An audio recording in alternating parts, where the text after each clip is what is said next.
Now you wonder why our food is so poisonous. Now it's bad enough that they're putting Roundup on this stuff, but you can actually see the Roundup resistant weeds right there, the super weeds. But what they do is they spray another toxic chemical called Reglone, which is a desiccant, which tries to make these things dry up so they're not as moist and doesn't take as long to harvest. But this is the soy, and it's toxic.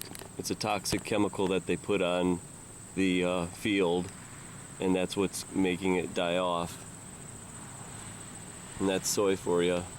They do it with the corn also.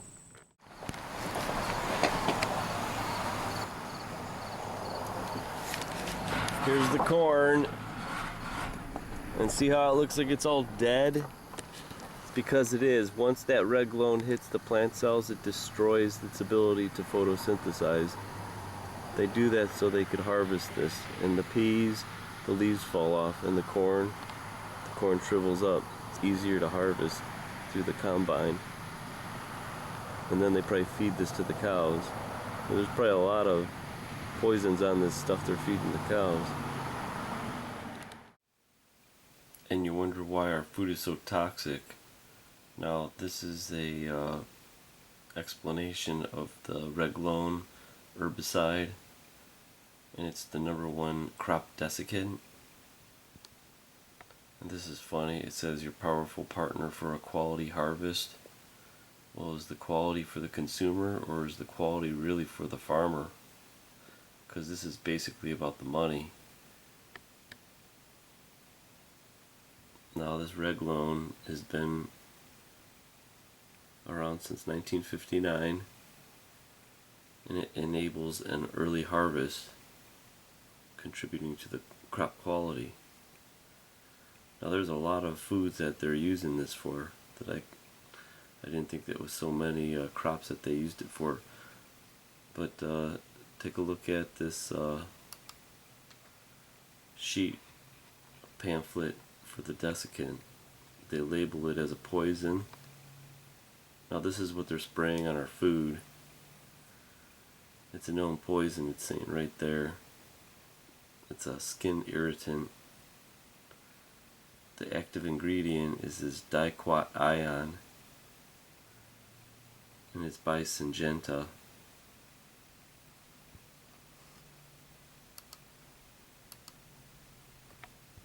Alright, there's Syngenta.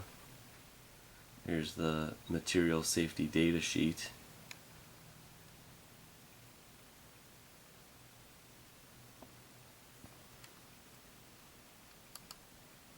And it says over here that the hazard identification, it says it's harmful if swallowed or inhaled, is irritating to the eyes and the skin.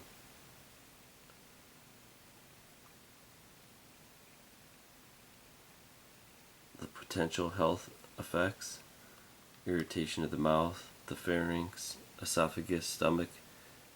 Can develop the following ingestion. The degree of injury depends on the exposure absorbed into the gut.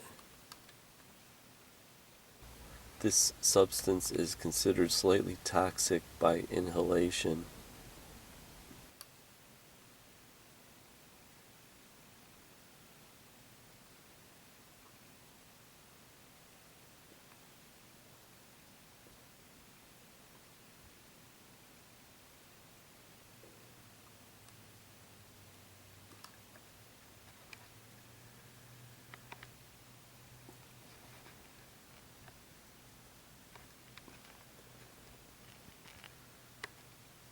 Alright, there are some toxicological information.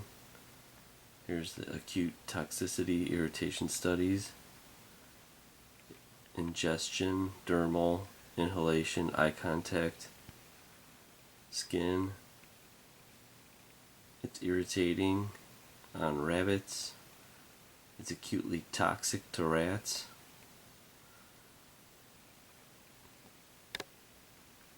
They say it's toxic, but it's not carcinogenic. And I think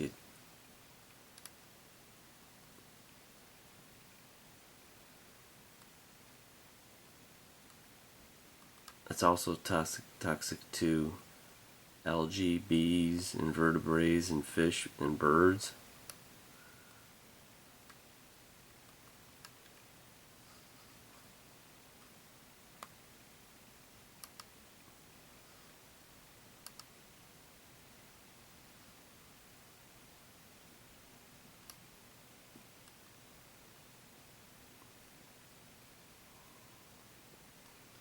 And look what they're using it on. Cotton, dried beans, lentils, chickpeas, faba beans, linseed, lupins, mung beans, legumes, seed crops, pigeon peas, poppies, potatoes, canola, rice, sorghum, soya beans, sugar cane, sunflowers, sweet potatoes. There's some aquatic areas that they use it in. We're not eating that stuff. But it's on asparagus, hops, and oilseed poppies. It's also used in orchards, vineyards,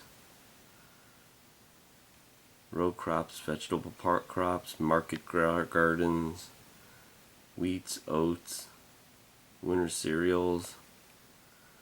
Now this is crazy. That's what they're using this on, is our food. And actually then they have warnings for grazing that do not graze or cut sprayed vegetable for stock for 1 day.